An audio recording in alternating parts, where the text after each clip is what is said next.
Ito ang inyong lingkod na nagbabalik upang magbigay ng mga balitang walang bias at pawang katotohanan lamang. Ito ang Bayang Pinas. Ang isyong ito ay naging usap-usapan sa buong bansa at iba't ibang social media platforms. Star witness sa pera na kinukurakot or kinurakot ng HUADCON or ng tinatawag nating TUADCON ay nagsalita na. Vice President Sara Duterte absuelto na sa OVP or Office of Budget of the Office of the Vice President issue. Dito nga natin makikita mga kaibigan na isa sa mga insider nitong mga TUADCON na ito ay nagsalita na nga patungkol mga kaibigan sa sinasabi nating pera na kanilang kinukulimbat at kanilang kinukurakot na nagaling sa pera na galing sa kaban ng bayan. Dito nga natin mapapatunayan mga kaibigan na tunay nga talagang napakaraming pera ang itong binubulsa nitong TUADCON na ito dahil nga mga kaibigan hindi na rin maiwasan nitong mga nandito sa inside or sa kongreso or mga komite dito sa kongreso ay hindi na nga matiis ang pinaggagawa ng itong TUADCON na ito. Hindi nga rin maiwasan ng ating mga netizen na magbigay ng kanilang mga hinaing at opinyon. May mga taong honest tulad ng ibang nasa airport, mga taxi drivers na nagsasoli ng hindi sa kanila pero sa gobyerno, hayagan ang pagnanakaw mga walang konsensya. Naghihirap ang mga naghahanap buhay, nagtatabing pilit para makabayad ng buwis, lalo na ang mga nasa ibayong dagat na naghahanap buhay tapos kung makagasta ng pera na hindi niya pinaghirapan, walang hinayang. Sana good role model sila dahil sa Ministry of Education sila. Maiasa na sila sa mga teachers na pinipressure nila magturo ng GMRC. Wale, hiya kayo. Of course, aside sa mga honest sa trabaho nila, saludo ako. Well, para nga sa kabuang detalye at impormasyon ay panoorin na lamang ang buong video at salamat na rin sa ating mga solid viewers sa walang sawang pagsuporta. At kung bago naman sa ating channel ay syempre huwag kakalimutan mag-subscribe, pindutin ang notification bell, piliin na rin ang all upang laging maging updated sa mga balitang bago, totoo at walang bias dito sa channel ng Bayan, ang Bayang Pinas. Huwag din pong kakalimutang mag-iwan ng like at i-share ang ating mga videos. Muli po mga kaibigan at kababayan, maraming salamat po and God bless!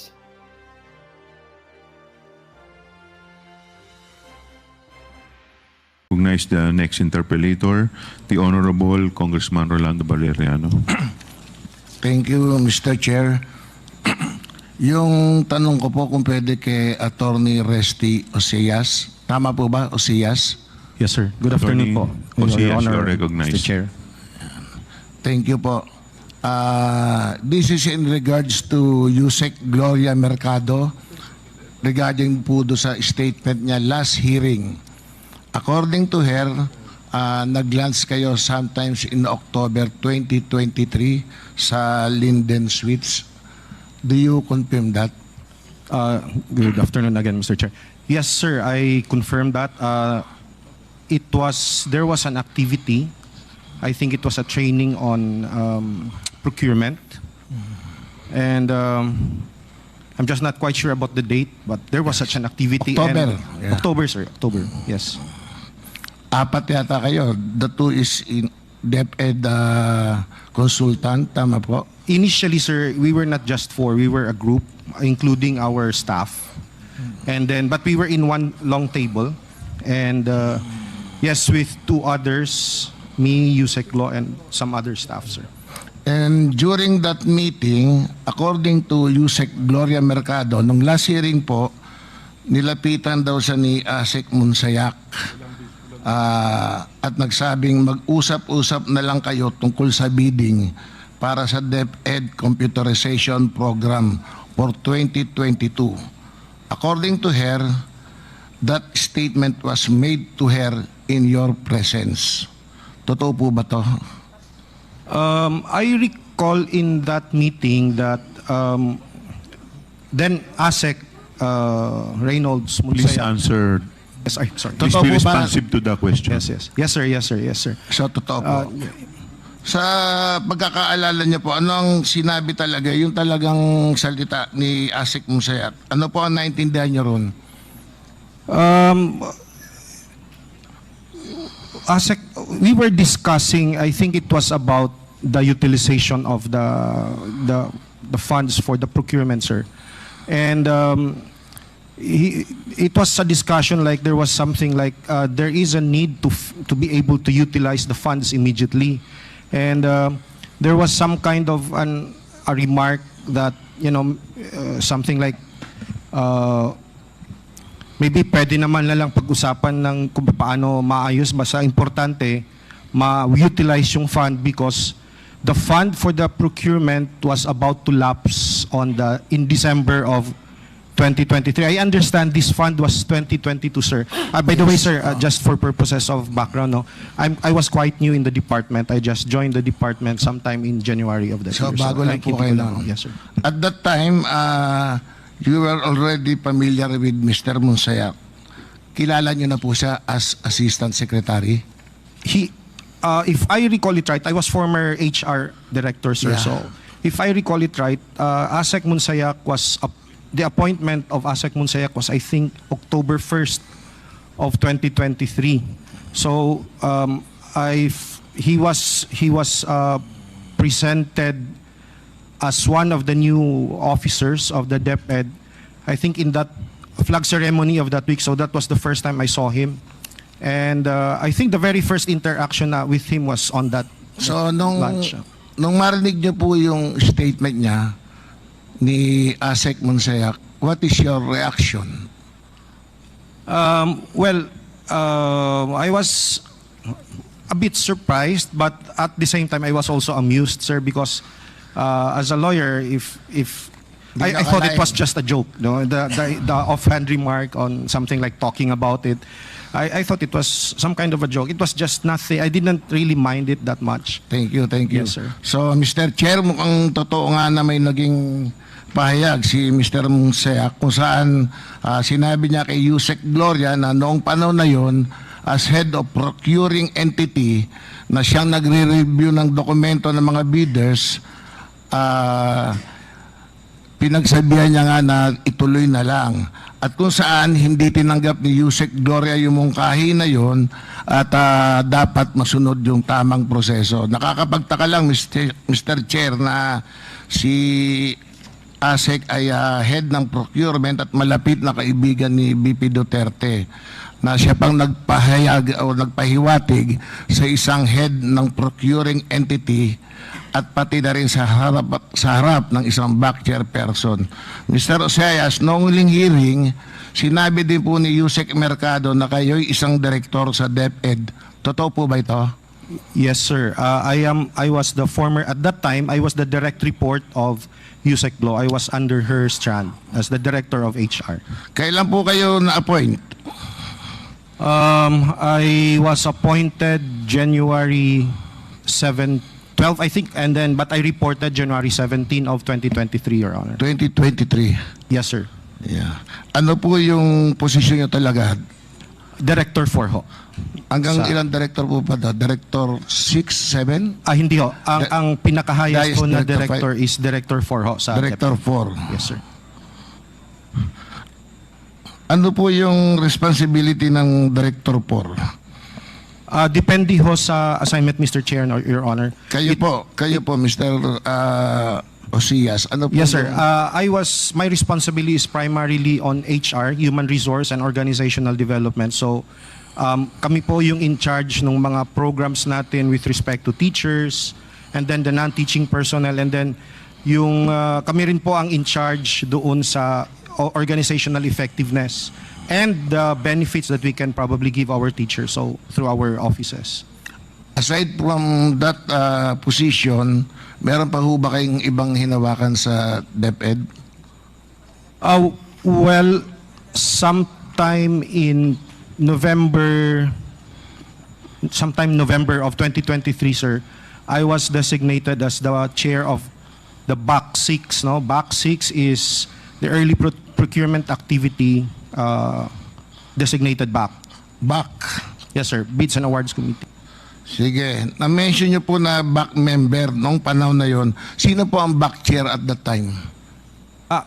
Sir, noong November, BAC chair ho ako. Naging BAC chair ho ako ng Naging BAC BAC 6. chair kayo? Ng BAC 6 ho.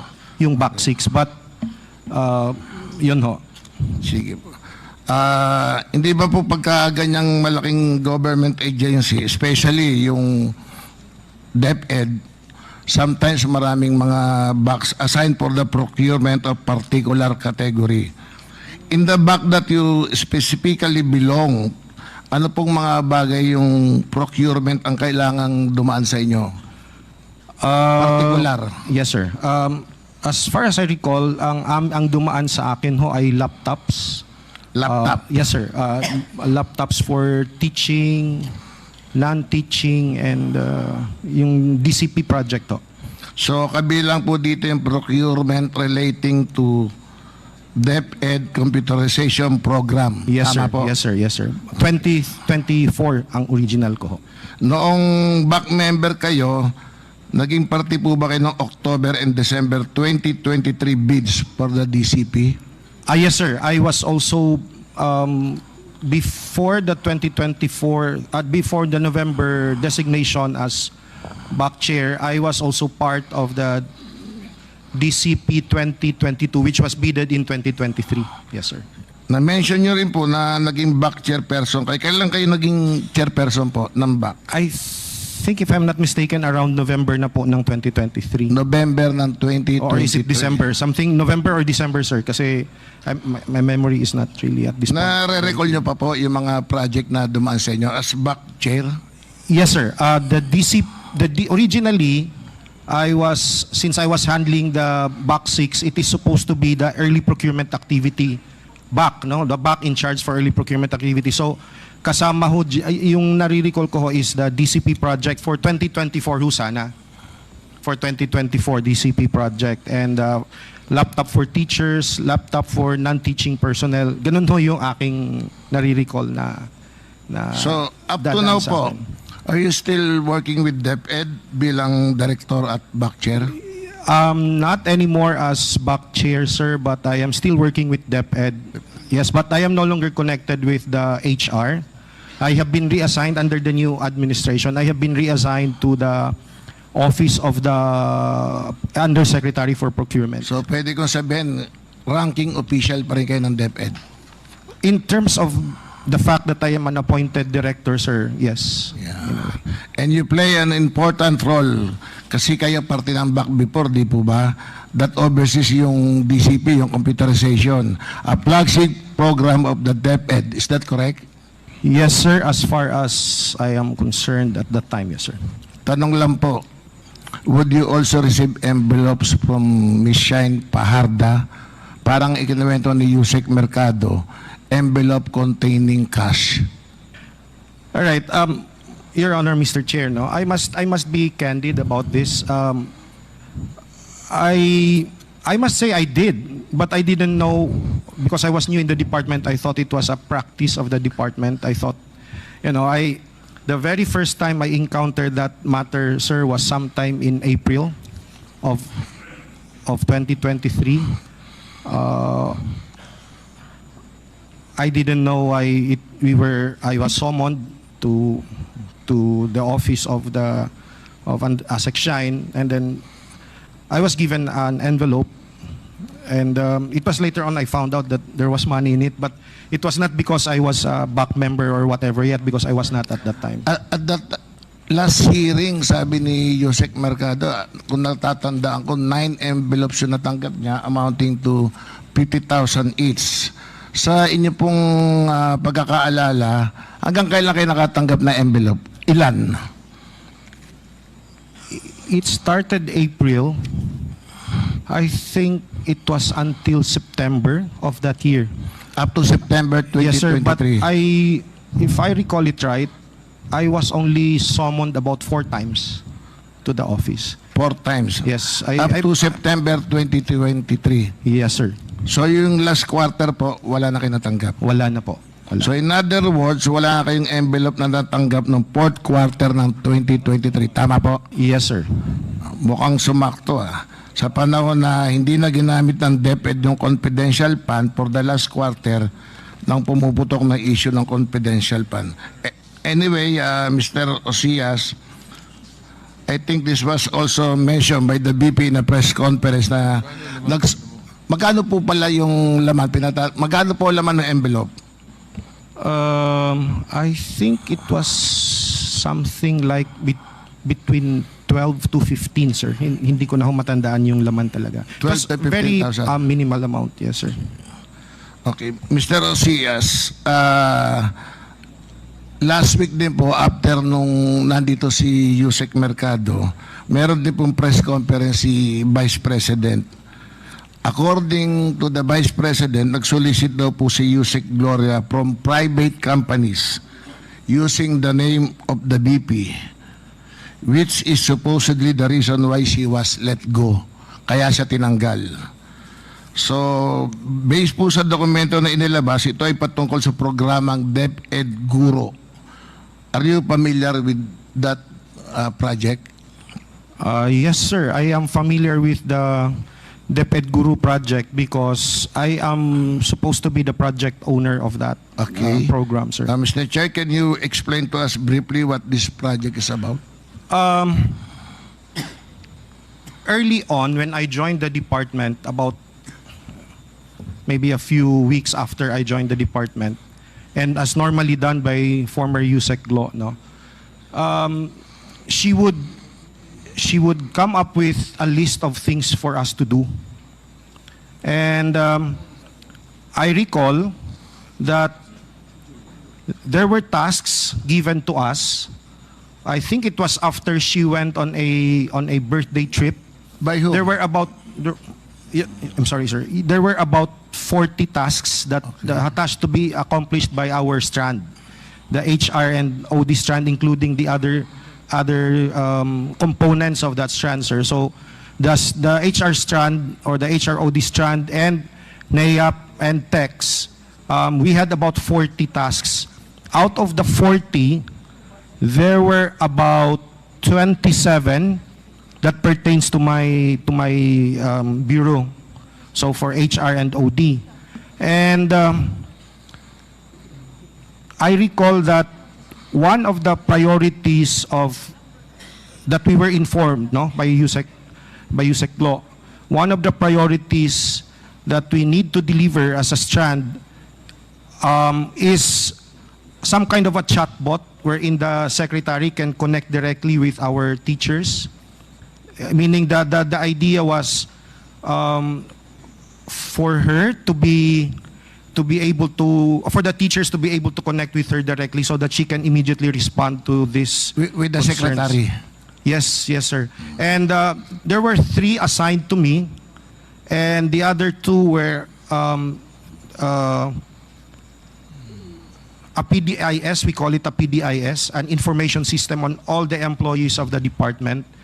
And the other one was a hiring process which will minimize the engagement of the human intervention. No? So the computations were all done by the system, something like that. So there were 3. So DepEd Guru was more on the aspect of that parang immediately makakausap ni VP yung mga teachers so they can immediately raise to her the concern. Kasi the thing there, sir, is if you use the idea there is if you use the current social media processes like Messenger, etc. No, there are about, at that time there were about 888,000 plus teachers.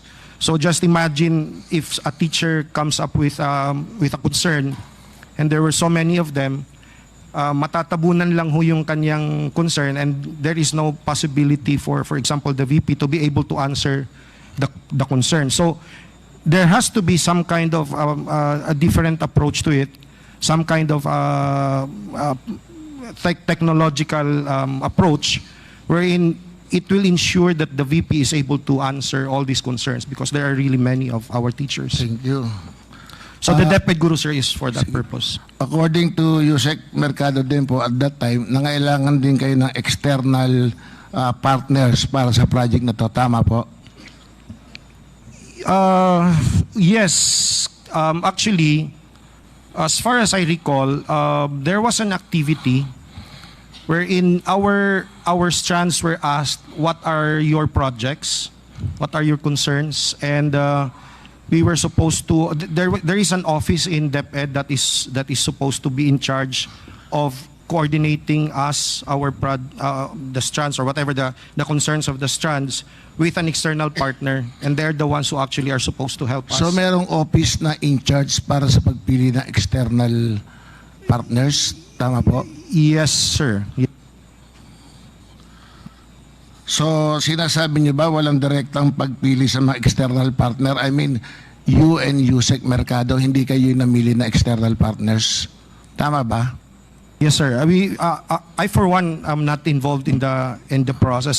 I just sit there when we make a presentation on what is that guru all about. I'm So just part of the Yeah, so with people who that, sit Mr. there. Chair, sino ang pumipili o nag-entertain ng mga external partners para sa mga ganyang partners, especially yung DepEd Guru? There is an office. I think it's the External Partnership Services.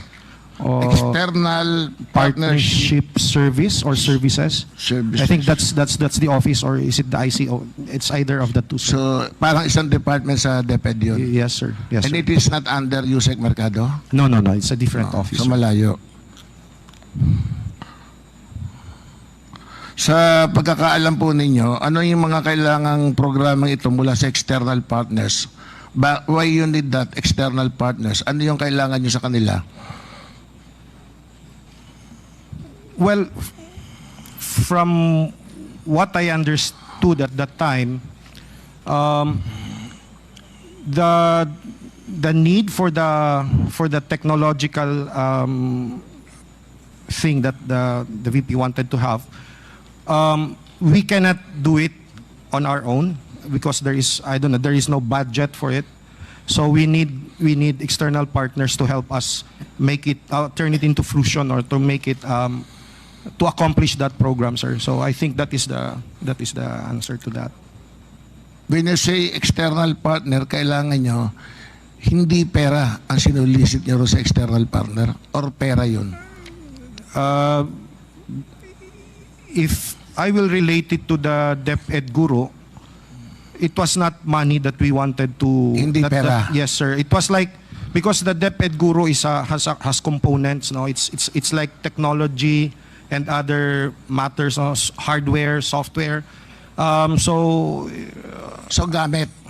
Mr. gamit, Chair. sir. I think that is the word. Mga components, not really money, sir. Mr. Chair, kung may alam po kayo, anong gamit yun kung alam nyo? Okay, so if I recall this right, no, the DepEd Guru will involve, for example, sir, some kind of yung ano ho dun sa, for example, sa truck, meron ho sa likod na parang lalagyan ho, parang malaking tapos may wheels. Parang ano ba ang tawag dito?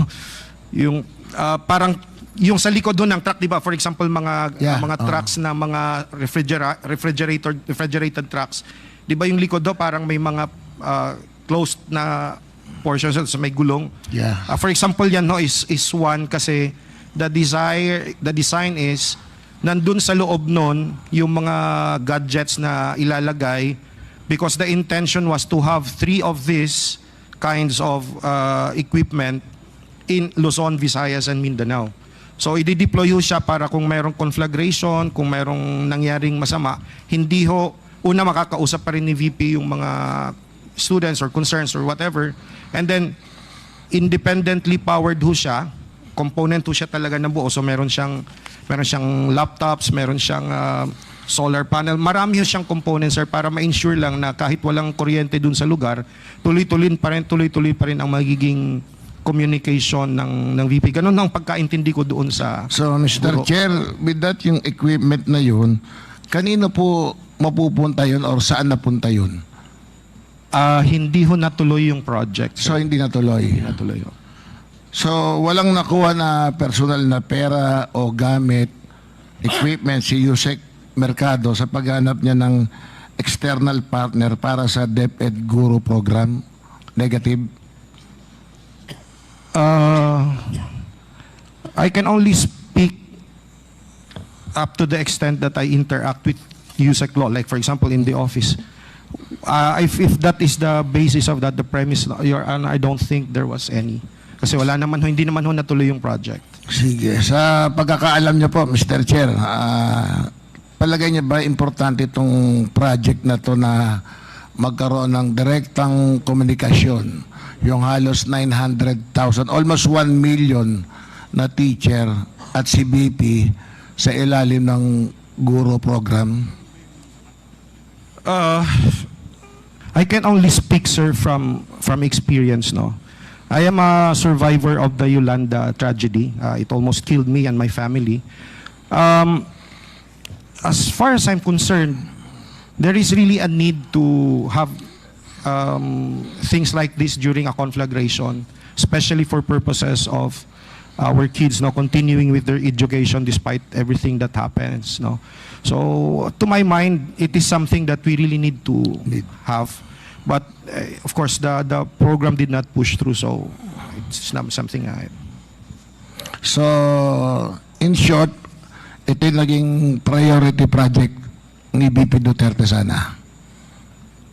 Sir, that was the information I got or we got from the USEC kasi siya naman ho ang nakakausap sa Exicom, hindi naman ho ako involved. Kung ano lang ho yung binababa sa amin, yun lang ho yung aming extent ng knowledge kung ano ang mga kailangan ho talaga. Ano bang difference ng priority project kumpara do sa regular project nyo sa DepEd? The way I understood it, sir, is that ang priority projects, these are immediate ang need. No? While the other projects, these are projects, many of the other projects have been there for the longest time pero hindi ho gumagalaw. That's why, as I was saying earlier, there were about 40 that the Strand, HROD, and NAEAP and TEX had to do, no? These were the 40 identified projects that we need to do. But out of the 40, 27 are for the BHROD, and out of the 27, there were about 3 that were priority projects of the VP, including yung chatbot nga ho, or itong naging guro ang aming pinag-usapan. Thank you po. So, in short, talagang alam niya to at priority project to ni Vice President Sara Duterte. Tama po ba? Well, I am not quite sure if the VP directly know about the project, but we present this project every time there is a Strand or Exicom meetings, or I think that is when it is presented. But Exicom hindi na ho kasi ako kasali doon. She is aware. So, in short, Mr. Chairman, ang DepEd Guru Program sa katotohanan ng isang legitimate project ng DepEd na isang priority project rin ni BP Duterte, kung saan ang mga external partners ay hindi pinili ni Yusek Mercado kundi ng ibang opisina sa ilalim ng DepEd. Dagdag pa rito, walang pondo o kagamitan na personal na makukuha si Yusek Mercado sa programang ito. Nakakabahala lang, Mr. Chair, na isang directive ng pinuno ay siya ring gagawing rason na paikot-ikutin upang sapilitang magtanggal ng isang career government official tulad ni Yusek Gloria Mercado. And that's all, Mr. Chair. Thank you. Thank you.